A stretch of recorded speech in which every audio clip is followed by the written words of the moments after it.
Welkom by die Ligpunt Kerk podcast. As Ligpunt Gemeente is dit ons begeerte om God te verheerlik deur disippels te wees wat disippels maak en 'n kerk te wees wat kerke plant. Geniet hierdie week se preek. Our reading this evening comes from Acts chapter 14, verses 1 to 28. And I'm reading from the ESV. Acts chapter 14. Now at Iconium they entered together into the Jewish synagogue and spoke in such a way that a great number of both Jews and Greeks believed. But the unbelieving Jews stirred up the Gentiles and poisoned their minds against the brothers. So they remained for a long time, speaking boldly for the Lord, who bore witness to the word of his grace, granting signs and wonders to be done by their hands. But the people of the city were divided. Some sided with the Jews and some with the apostles. When an attempt was made by both Gentiles and Jews with their rulers to mistreat them and to stone them, they learned of it and fled to Lystra and Derbe, cities of Lycaonia, into the surrounding country, and there they continued to preach the gospel. Now at Lystra there was a man sitting who could not use his feet. He was crippled from birth and had never walked. He listened to Paul speaking, and Paul, looking intently at him and seeing that he had faith to be made well, said in a loud voice, "Stand upright on your feet." And he sprang up and began walking. And when the crowd saw what Paul had done, they lifted up their voices, saying in Lycaonian, "The gods have come down to us in the likeness of men." Barnabas they called Zeus, and Paul Hermes, because he was the chief speaker. And the priest of Zeus, whose temple was at the entrance to the city, brought oxen and garlands to the gate and wanted to offer sacrifice with the crowds. But when the apostles Barnabas and Paul heard of it, they tore their garments and rushed out into the crowd, crying out, "Men, why are you doing these things? We also are men of like nature with you, and we bring you good news, that you should turn from these vain things to a living God, who made the heaven and the earth and the sea and all that is in them. In past generations he allowed all the nations to walk in their own ways, yet he did not leave himself without witness, for he did good by giving you rains from heaven and fruitful seasons, satisfying your hearts with food and gladness." Even with these words they scarcely restrained the people from offering sacrifice to them. But Jews came from Antioch and Iconium, and having persuaded the crowds, they stoned Paul and dragged him out of the city, supposing that he was dead. But when the disciples gathered about him, he rose up and entered the city, and on the next day he went on with Barnabas to Derbe. When they had preached the gospel to that city and had made many disciples, they returned to Lystra and to Iconium and to Antioch, strengthening the souls of the disciples, encouraging them to continue in the faith, and saying that through many tribulations we must enter the kingdom of God. And when they had appointed elders for them in every church, with prayer and fasting they committed them to the Lord in whom they had believed. Then they passed through Pisidia and came to Pamphylia. And when they had spoken the word in Perga, they went down to Attalia, and from there they sailed to Antioch, where they had been commended to the grace of God for the work that they had fulfilled. And when they arrived and gathered the church together, they declared all that God had done with them, and how he had opened a door of faith to the Gentiles. And they remained no little time with the disciples. This is God's word.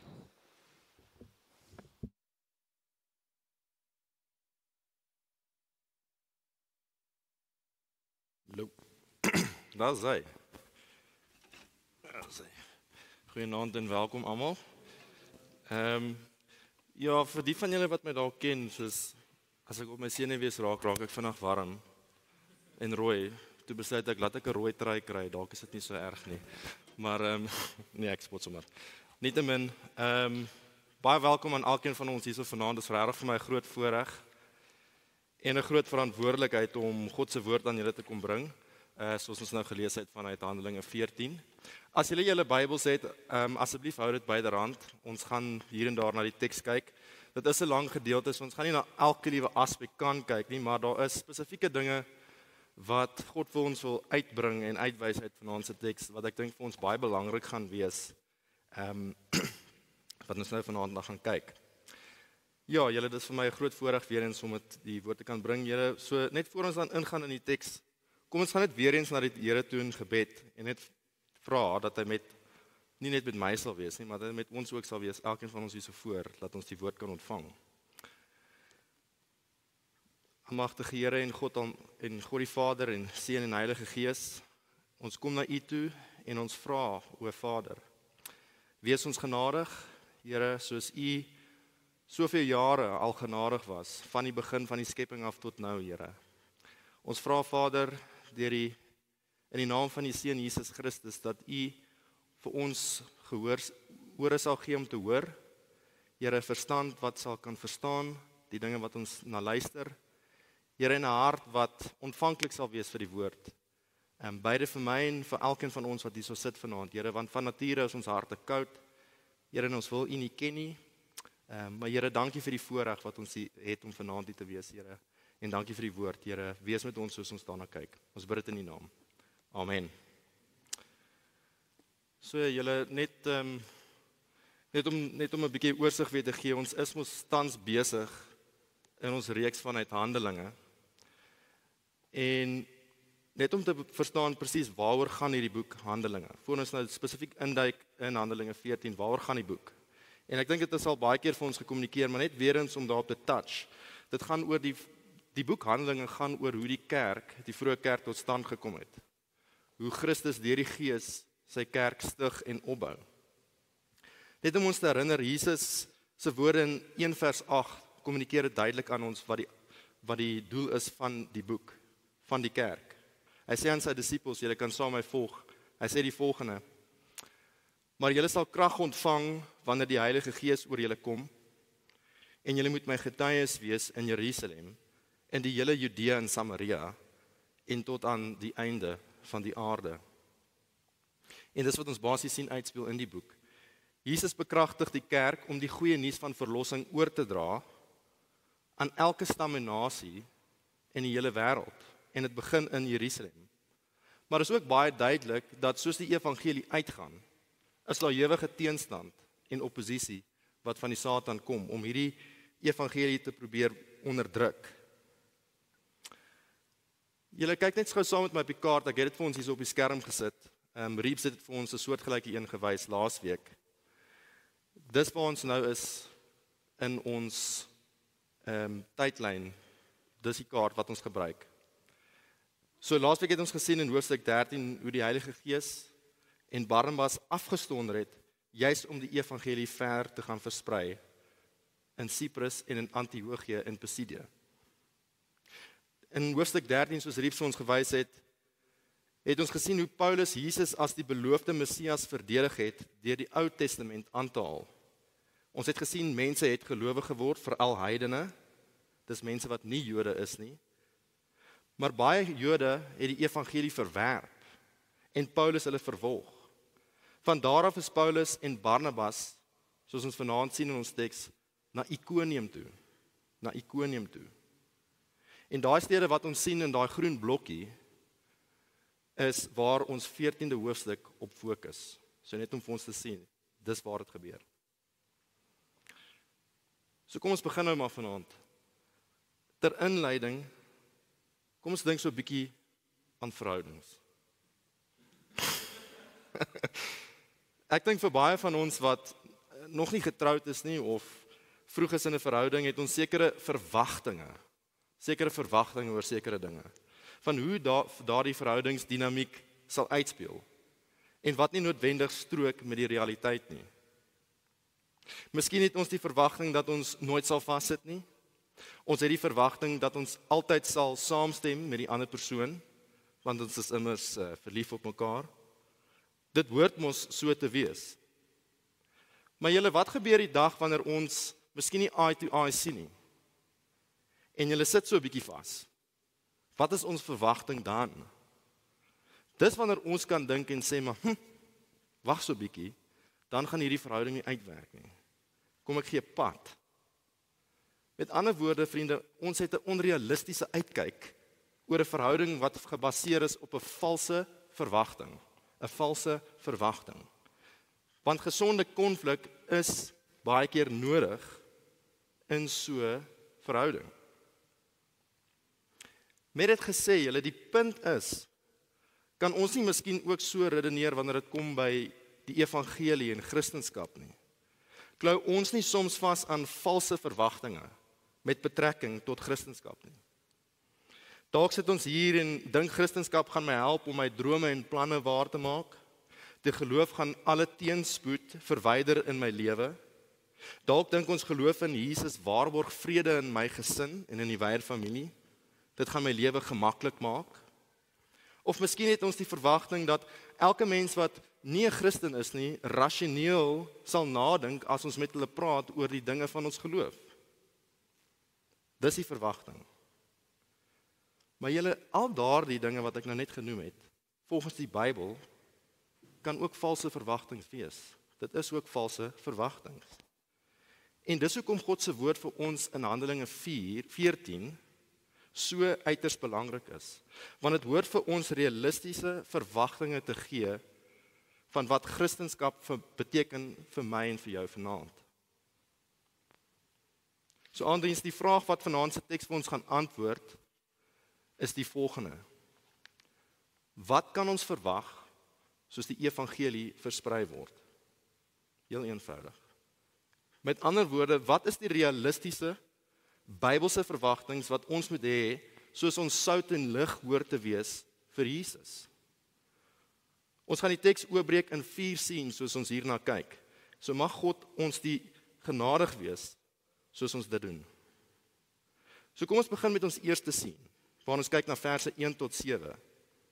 En die eerste verwagting wat ons moet raak sien is, ons kan verwag dat die evangelie verdeeldheid bring.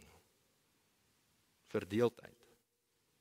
Vriende, so nadat Paulus en Barnabas verdryf is uit Antiochië en Pisidië, gaan hulle na 'n stad met die naam Ikonium.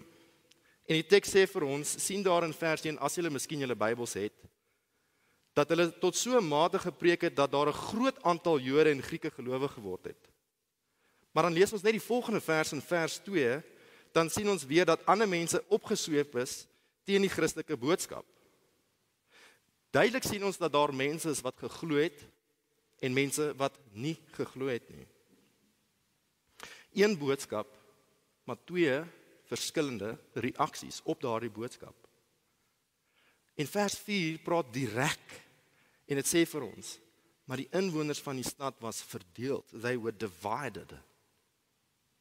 Van hulle het by die Jode aangesluit, en van hulle het weer by die apostels. Dit was so erg dat daardie oppositie die apostels wou stenig. Lees ons in hierdie eerste 7 verse. Dis die aard van daardie verdeeldheid. Hierdie vriende was nie net 'n meningsverskil nie. Hierdie was nie maar net 'n friendly rivalry nie. Hierdie was groot verdeeldheid. En dis wat ons moet raak sien in hierdie eerste verse. Dis die verwagting. En julle, vir ons vanaand sien ons nie hierdie verdeeldheid in ons eie lewens hierso nie, selfs in ons stad nie. By die werk tussen ons kollegas, soos ons Christus probeer eer en eerlik wees in ons beroep, ons vriende of op kampus wat miskien nogal teenstand gee sodra ons die naam Jesus noem. En selfs onder ons eie godsdienstige kringe, ons kultuur-Christendom, sien ons nie 'n tipe vyandigheid teenoor die evangelie sodra ons begin opgewonde raak daaroor nie. Om nie eers te praat van mense in my eie gesin, in my eie familie. Hoekom sê jy het 'n Christen geword? Jy was dan 'n Christen al van geboorte af. Dis wat mense kan sê. Die verkondiging van die goeie nuus bring altyd skeiding tussen die skape en die bokke. Dis wat hierdie eerste vers vir ons sê. Hierdie teks sê aandiens, Christen, moenie verbaas wees as mense in jou eie kringe nie jou opgewondenheid en geloof gaan deel in die evangelie soos wat jy doen nie. Kom ons kry daarom ons verwagting reg in daardie opsig. Jesus het self gesê dat hy verdeeldheid kom bring het. Lees wat sê ons Here vir ons in Matteus 10 vers 34 tot 36, dit sal vir ons opkom. Hy sê die volgende: Do not think that I have come to bring peace on earth. I did not come to bring peace, but a sword. For I have come to set a man against his father, a daughter against her mother, and a daughter-in-law against her mother-in-law. And a man's enemies will be those of his own household. Dis die verwagting, vriende. Dis 'n leuen van die duiwel as ons verwag dat Jesus net vrede op 'n oppervlakkige sin en een van toleransie kom verkondig het. Dat hy sê ons moet almal net aanvaar soos hulle is en aangaan met ons lewens. Nee, Jesus het die swaard van skeiding gebring. Ek onthou ek het 'n YouTube video gekyk van hierdie Joodse man wat tot geloof gekom het en sy familie het hom se muur verwerp omdat hy Jesus aangeneem het. Hulle erken hom nie meer eers as sy eie kind nie. Dis die tipe verdeeldheid wat ons sien. Maar julle, die vraag kan nou wees, maar hoekom is dit so? Hoekom bring die evangelie verdeeldheid enigstens? Het julle miskien al gewonder? Hoekom raak die kultuur om my by die skool, by die universiteit en my familie so afstootlik wanneer Jesus voorgehou word as hulle redder? Hoekom? Julle, en ek dink daar's twee redes. Eerstens Jesus wys vir ons, ek en jy is geestelik bankrot. Ons is sondaars. Die evangelie sê vir ons al ons ywer, al ons hoogmoed, al ons selfverheffing, ver daarvan af dat God gaan dink ons is oulik, skiet ons kort van sy heilige standaard en mense wil dit nie hoor nie. Ons het 'n redder nodig. Hoor eens daar Eric Raymond dit, hy's 'n pastoor in Noord-Amerika. Hy sê die volgende: Sometimes we forget that as we talk about Jesus and what he has done, it is a referendum on our performance as humans. Jesus did not come saying, "Hey, great job everyone. I'm here to lead a movement of good people who have excelled in their calling as humans." Far from it. Instead, we read of Jesus saying, "I did not come to call the righteous, but sinners to repentance." Vriende, Jesus het nie lekker gesit met die Jode, Paulus se eie volksgenote, toe hy vir hulle sê, hulle gaan nie deur God aanvaar word deur wetsonderhouding nie. Want dit het hulle trots, hulle performance in die drein gegooi. Vriend, is dit miskien die rede hoekom jy vanaand nie Jesus wil aanvaar nie? Dink jy het miskien nie redding nodig nie? Dat my morele lewe goed genoeg is? Ek bid dat die Gees sal skyn op jou hart, sodat hy kan indring en uitflesh of dit regtig so is. En tweedens, hoekom die evangelie verdeeldheid bring, is omdat Jesus as die enigste weg na die Vader voorgehou word. Martin Lloyd-Jones het eens gesê dat Christianity is a very exclusive and dogmatic faith. Aandiens Jesus kan nie op dieselfde vlak gesit word as Mohammed, as Boeddha, as Zeus of Baal nie. Hy is die enige gebore seun van God. Dit sit nie lekker met ons relativistiese wêreld wat vir ons wil kom sê, ja, maar elkeen het maar hulle eie waarheid nie. Ons kan maar net glo wat ons wil nie. Nee. Jesus sê, I am the way, the truth and the life. No one comes to the Father but by me. Daarom, vriende, mag ons altyd hierdie verwagting in gedagte hou dat die evangelie verdeeldheid gaan bring. Dis nie 'n uitsondering nie, maar dis die norm. Christendom wys ons het 'n redder nodig en Jesus is 'n eksklusiewe redder. Hoe staan my in jou hart teenoor die saak? Vriende, met dit gesê, kom ons beweeg dan aan na die tweede scene toe, waar ons kyk na verse 8 tot 18. Sien saam met my net weer op die skerm die kaart gaan wys. Ons lees verder dat nadat die mense in Ikonium Paulus en Barnabas wou stenig, het hulle gevlug na Lystra en Derbe en die evangelie daar gaan verkondig. In Lystra aangekom, genees Paulus 'n gebreklike man deur die krag van die Heilige Gees, omdat hy geloof gehad het. Dis verse 8 tot 10. Maar vriende, waarop ons nou veral wil fokus, is vanaf verse 11 tot 18, die gevolg van die genesing. Dis waarna ons gekyk, die gevolg van die genesing. En wat ons hier gaan uitpak, en dit wat die teks vir ons wil sê is, ons kan verwag dat die evangelie misverstaan kan word. Dis ons tweede sien. Ons kan verwag dat die evangelie misverstaan kan word. Julle, die evangelie kan misverstaan word om jou eie lewe van afgoderry te bevorder. Met ander woorde, Christendom kan gebruik word vir selfgesentreerde doeleindes, wat op die ou end my en jou glad nie kan bevredig nie. En dis presies wat gebeur het in verse 11 tot 18. Die goeie ding van Christendom word gesien, en die krag daarvan, maar dit word geïnkorporeer in my eie godsdiens, om dit te bevorder. So die mense in Lystra sien hoe Paulus iemand genees, en dadelik was hulle reaksie in vers 11. Die gode het neergedaal as mense. Ons moet hulle kom aanbid. Hoekom het die mense so opgetree? Julle net 'n bietjie backstory, dit gaan vir ons baie help. In daardie tyd was daar hierdie legende wat bestaan het, dat Zeus en Hermes, dis Griekse gode, hulle het mense geword en tussen die mense gewandel. En op 'n dag het hulle blyplek gesoek. En almal wat hulle gevra het vir blyplek, het hulle geweier, behalwe 'n ou huwelikspaartjie.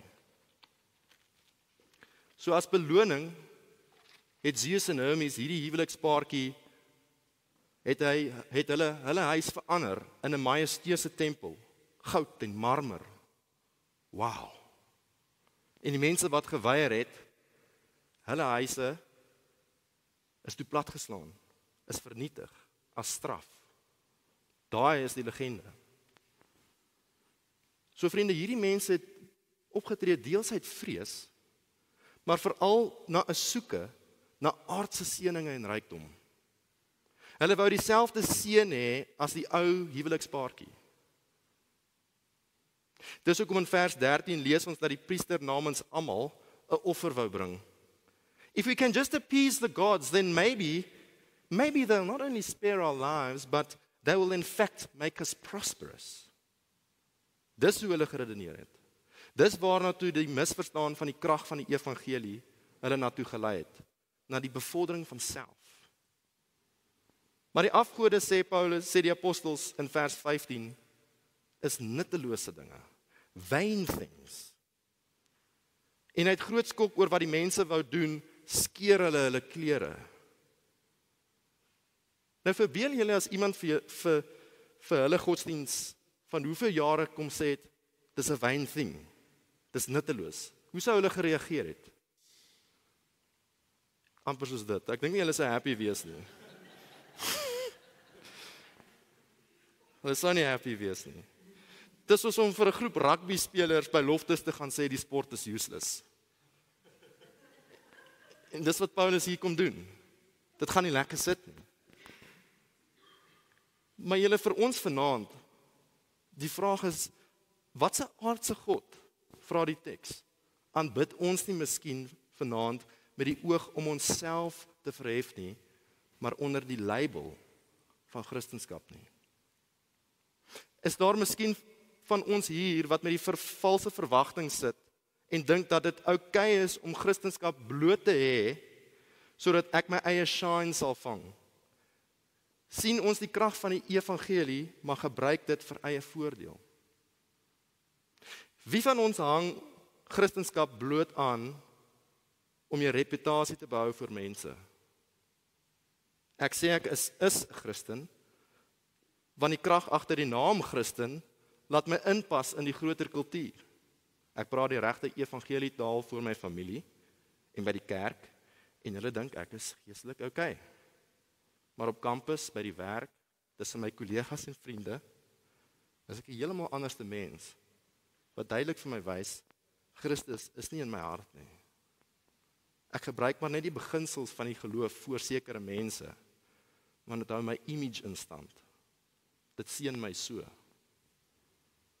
Hoeveel van ons kom slegs kerk toe, want is die regte ding om te doen? Dit laat my goed voel dat ek kan sê ek was by die samekoms op 'n Sondag, en dit wys die ander om my, dat ek ook 'n getroue kerkganger is, maar ek doen dit nie om God te aanbid nie, maar om my eie gewete stil te maak. Ek voel eintlik nie eers wat hier gebeur op Sondag belangrik is vir my nie. Maar ek kan daarom my social network aan die lewe hou. Kerk gaan gee my miskien 'n gevoel van ek lei 'n goeie morele lewe. Solank die evangelie die oppervlak van my lewe skoon hou, dan is dit goed genoeg. Sien ons nie ook soms dieselfde ding in ons loopbane nie. Ons bid, ag Here, help my om hierdie werk te kry wat gaan maak dat ek soveel verdien en hierdie droom van my lewe waar kan maak. Ag Here, help my om in te kom vir hierdie studierigting wat my eendag in staat sal stel om miljoene te verdien. Ek sien die krag van gebed in ander mense se lewens, Here. Ek soek hierdie krag in my lewe. Wat sê dit van ons harte? Is dit nie die valse verwagting dat die krag van Christendom eintlik maar daar is om myself te bevorder nie, wat afgoderry is? Julle, is dit waaroor die evangelie gaan? 'n krag om te gebruik vir myself? Nee.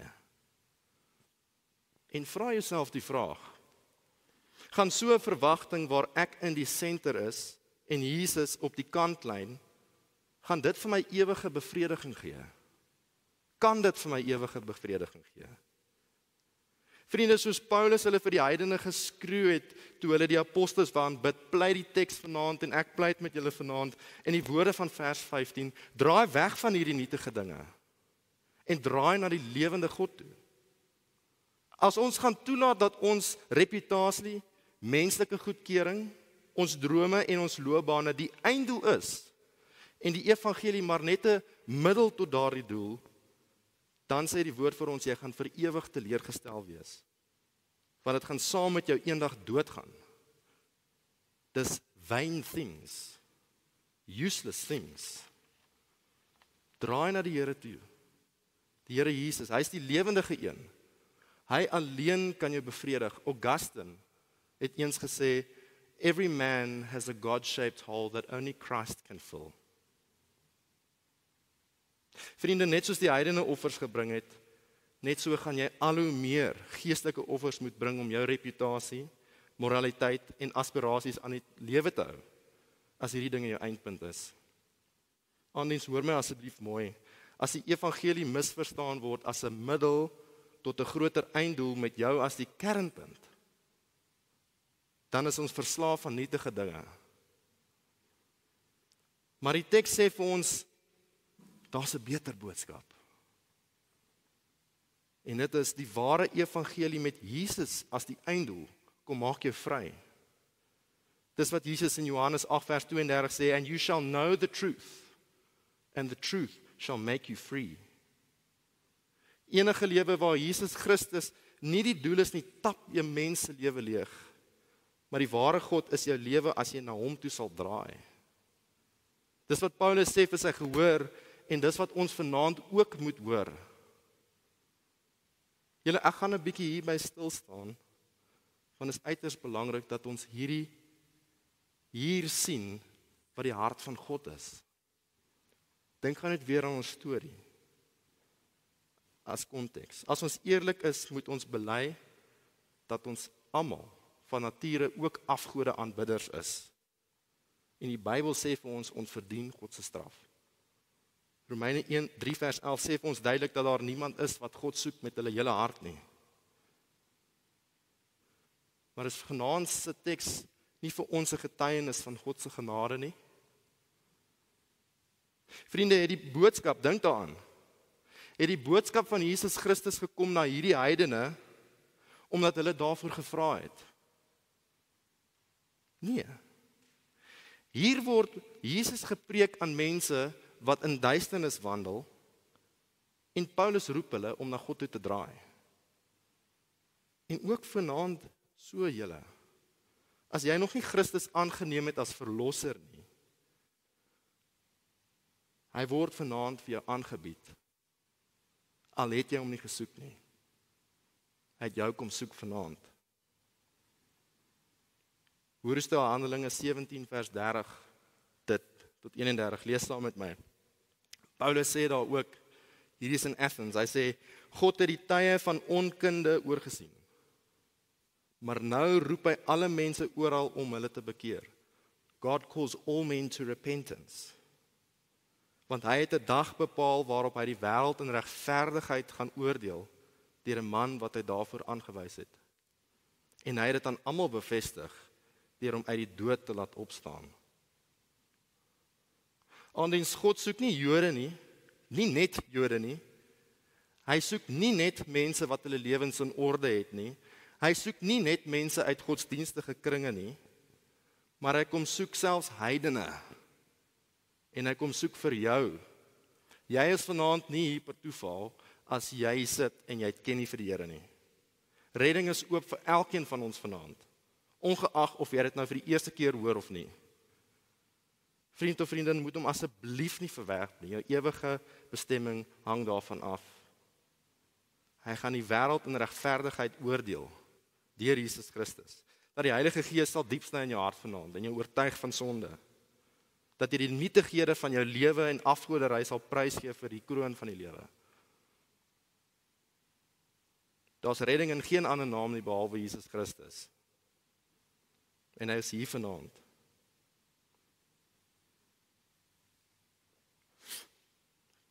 Ja. Kom ons beweeg dan nou verder na ons tweede laaste scenes toe. Ons derde verwagting, soos ons kyk na verse 19 tot 23, is die volgende. Ons kan verwag dat die evangelie verdrukking lok. Met ander woorde, julle, ons sien in hierdie verse, ons roeping as Christene is nie sonder teenstand nie. Ons lees nou verder in vers 19, as julle julle teks het. Kyk daar saam met my. Hy sê daar, maar daar het Jode van Antiochië en Iconium aangekom, en nadat hulle die skare omgepraat het hulle Paulus gestenig en op buitekant die stad gesleep met die gedagte dat hy dood was. Dink net vir 'n oomblik aan daardie prentjie. Paulus was so erg gegooi met klippe, sy hele lyf was seker so vol bloed, en vir 'n ruk was hy so lewenloos dat die mense gedink het, hierdie man is dood. En hierdie was alles vir die evangeliese onthalwe wat gebeur het met Paulus. En later, soos Paulus na elke gemeente toe gaan om hulle te versterk, sê hy daar in vers 22, ons moet deur baie verdrukkinge, persecutions, tribulations, in die koninkryk van God ingaan. Asof hy sê, Christen, in hierdie lewe gaan jy ly vir die naam van Jesus. Net soos ek, maar onthou, ons kan volhard, want daar is 'n ewigheid saam God wat vir ons wag. Aandiens deel ons in hierdie verwagting van verdrukking in die lig van uiteindelike verheerliking saam met God, of is ons perspektief ene dat ons maar deur die lewe gaan cruise, soos 'n seiljag op die waters as 'n Christen? Ons moet bewus wees wat vers 22 sê. Through many tribulations we must enter the kingdom of God. Om 'n Christen te wees beteken ons moet deur moeilike tye gaan. Gemak is nie ons bestemming hier op aarde nie. Hoe kan dit? Ons is maar bloot pilgrims on our way to a better home.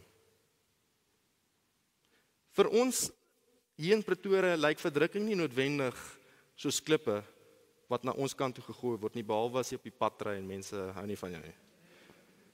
Maar miskien lyk verdrukking soos bespotting deur familie en vriende. Dit mag 'n moeilike finansiële situasie wees omdat jy eerlik wil handel met geld.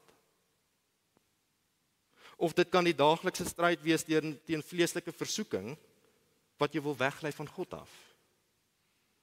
2 Timoteus 3 vers 12 sê vir ons, yes, and all those who desire to live godly in Christ Jesus will suffer persecution. Maar ons mag dan nou ook miskien wonder, Johan, hoekom moet ons hier deurgaan? Hoekom moet ons persecution deurgaan en verdrukking? Why must we go through tribulations to enter the kingdom? Anders in eenvoudig, dis omdat God ons wil meer soos Jesus Christus maak. Hy wil ons afhanklik hou teenoor die Here, sodat ons hom nie sal vergeet nie. As dit net met ons goed gaan, het ons die geneigtheid om van God te vergeet. Ons hemelse Vader wil byvoorbeeld ons leer hoe om te bid. Hoe dan anders maak jy as jou eie broer of kollega jou bespot oor jou geloof? Wat kan ek en jy doen behalwe om te bid vir sy siel, dat die Here sal ingryp en sal red? Daardie besef van, ek kan nie hierdie Christelike lewe op my eie doen nie, dryf ons na God toe. Paulus beskryf diepe afhanklikheid in 2 Korintiërs 19 vers 9 tot 10 so. Lees saam met my, hy sê, en die Here het vir my gesê, my genade is vir jou genoeg, want my krag word in swakheid volbring. Baie liewer sal ek dus in my swakhede roem, sodat die krag van Christus in my kan woon. Daarom verbly ek my in swakhede, in mishandelinge, in node, in verdrukkinge, in benoudhede, om Christus se wil. Want as ek swak is, dan is ek sterk. Vriende, mag dit vir ons die regte verwagtinge skep, soos ons verdrukking verduur. Dis normaal. Dis die gang van 'n Christen. Die ware evangelie het nog nooit glorie sonder lyding beloof nie. En ja, dit beloof 'n weg met 'n kruis, maar 'n weg wat lei na 'n lewe met 'n kroon. Kom ons plaas ons verwagting hierop, wetend dat God 'n plan het hiermee vir sy glorie en ons beswil. Julle en dan net laastens, in verse 24 tot 28, wys hierdie teksgedeelte vir ons dat ons kan verwag dat die evangelie vrug sal dra. Vrug sal dra. Dis wat ons sien. So hier keer Paulus en Barnabas weer terug na die gemeente in Antiochië, vanwaar hulle in hoofstuk 13 gestuur is op hulle eerste sendingreis.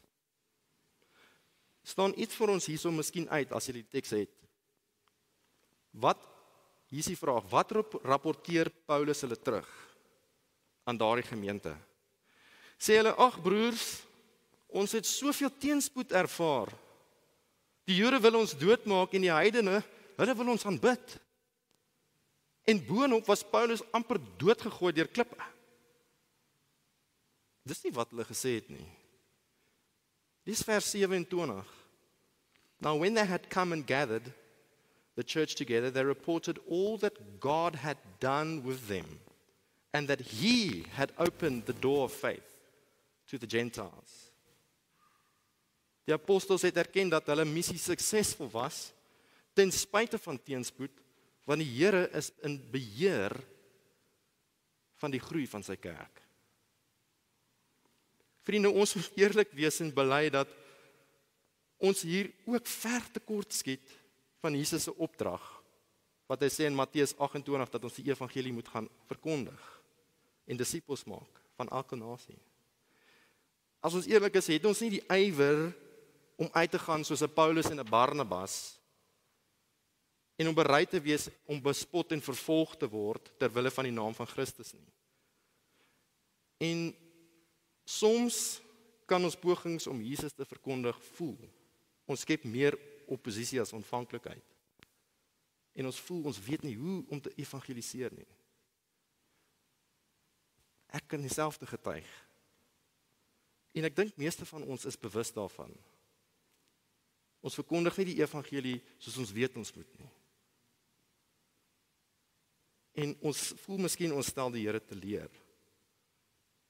Maar weet julle wat, vriende, wat vers 27 vir ons sê is, ten spyte van ons tekortkoming en vrees om Jesus te verkondig, kan ons rus vind dat die sukses van ons evangeliese pogings lê nie in ons eie krag nie, maar in die soewereine en almagtige Here Jesus, wat die deur van geloof in mense se harte oopmaak. Ons is eintlik maar net die werktuie waardeur God sy reddende krag tevoorskyn laat bring. Al hoe getrou en ywerig Paulus en Barnabas was, kom hulle hier aan die einde en bely. Hoor die julle, dit was nie ons wat gered het nie, maar die Here. Mag alle eer aan hom toekom. Vriende, kom ons rus hierin, dat die sukses van bekering, wanneer ons Jesus getuig voor mense, nie by ons lê nie, maar by Jesus. Die Here, vriende, en hoor asseblief mooi, die Here roep ons nie tot sukses nie. Hy roep ons tot getrouheid. The Lord has not called us to success, but to faithfulness. Soos Paulus skryf in 1 Korintiërs 3, is dit vir ons ook waar. Lees dit saam met my soos ons nou afsluit. Hy skryf, Who then is Paul? And who is Apollos? But ministers through whom you believed, as the Lord gave to each one. I planted, Apollos watered, but God gave the increase. So then neither he who plants is anything, nor he who waters, but God who gives the increase. Mag dit ons bemoedig om ons deel te doen, Christen, vir Jesus, by die huis, tussen ons vriende, by die werk, dat al ons gebroke pogings kan God gebruik om die opbrengs te gee. Mag alle eer en glorie na hom toe kom, soos ons dit doen, julle. Mag ons verwagtinge vanaand dan in lyn wees met wat die skrif sê, dat die evangelie verdeeldheid bring. Dit kan misverstaan word, dit lok verdrukkinge, maar bo dit alles sal God die vrug dra. Mag hy in ons krag gee soos ons dit doen. Kom ons bid saam.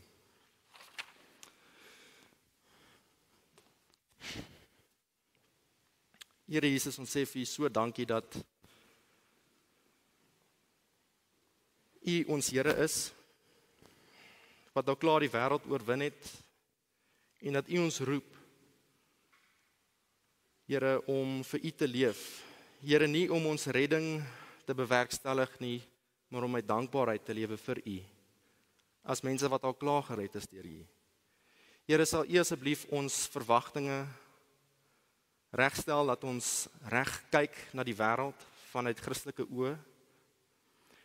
Here, ons bid vir die mense, as daar iemand is ook hier vanaand, Here, wat U nie ken nie, dat die evangelie sal deurdring in hulle harte.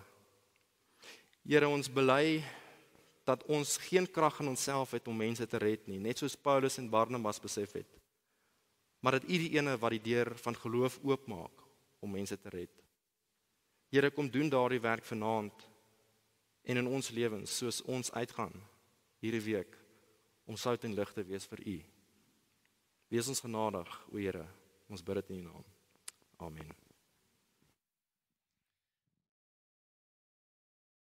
Vir meer inligting oor Ligpunt Kerk, besoek gerus ons webwerf op www.ligpunt.com of kontak ons gerus by info@ligpunt.com.